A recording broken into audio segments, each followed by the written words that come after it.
నేను ముఖ్యమంత్రిని అడుగుతా ఉన్నా, దమ్ముంటే నీ భాషలో చెప్పాలంటే మగాడివైతే ఊళ్ళల్లోకి రా, సెక్యూరిటీ లేకుండా రా, పోలీస్ బలగాలను అడ్డం పెట్టుకొని కాదు, బ్యాంక్ అధికారులను అడ్డం పెట్టుకొని కాదు, వ్యవసాయ అధికారులను అడ్డం పెట్టుకొని కాదు, మేము కూడా వస్తాం, నువ్వు కూడా రా. ఏ ఊరికి పోతావో పోదాం.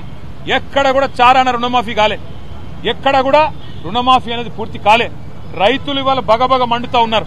ఎక్కడన్నా కాంగ్రెస్ ఊళ్ళలోకి వస్తే తరిమి కొట్టాలన్న ఆలోచనలో ఉన్నారు. అందుకే ముఖ్యమంత్రికి చెప్పేది, తప్పు పోలీసులది కాదు.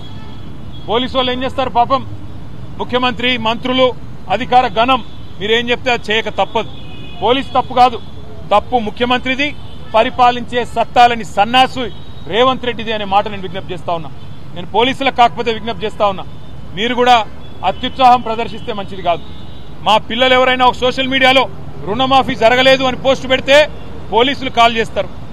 అదేవిధంగా కరెంటు పోయింది అని పోస్టు పెడితే విద్యుత్ శాఖ అధికారులు ఫోన్ చేస్తారు. ఈ రకమైన అత్యుత్సాహం మంచిది కాదు. దయచేసి సంయమనం పాటించండి. అధికారం ఎవడు అబ్బసొత్తు కాదు. ప్రజాస్వామ్యంలో అధికారం మారుతూనే ఉంటది, వ్యవస్థ మాత్రం అట్లే ఉంటది. దయచేసి గౌరవ డీజీపీ గారికి మేము ఏదైతే విజ్ఞప్తి చేశామో, తిరుమలగిరి సంఘటన విషయంలో స్థానిక పోలీసుల మీద కూడా యాక్షన్ తీసుకోవాలా. ఎవరైతే హత్యాయత్నం చేసిండ్రో వాళ్ళ మీద 307 కేసు పెట్టాలి. కాంగ్రెస్ గూండాలను ఖచ్చితంగా అదుపులోకి తీసుకోవాలని విజ్ఞప్తి చేస్తా ఉన్నాం. అదేవిధంగా 2 జర్నలిస్టుల మీద ఏ దాడైతే ఇవాళ చేయడం జరిగిందో నిన్న కొండారెడ్డిపల్లిలో ముఖ్యమంత్రి గారి సొంత ఊళ్ళో, దానికి తప్పకుండా ముఖ్యమంత్రికి క్షమాపణ చెప్పడమే కాకుండా దాడి చేసిన గూండాలను వెంటనే అరెస్ట్ చేయాలని చెప్పి కూడా మేము డిమాండ్ చేస్తా ఉన్నాం. జర్నలిస్టులకే రక్షణ లేకపోతే ఈ రాష్ట్రంలో మరి మిగతా వాళ్ళ పరిస్థితి ఏందో ఆలోచించాలని చెప్పి కూడా కోరుతా ఉన్నాం.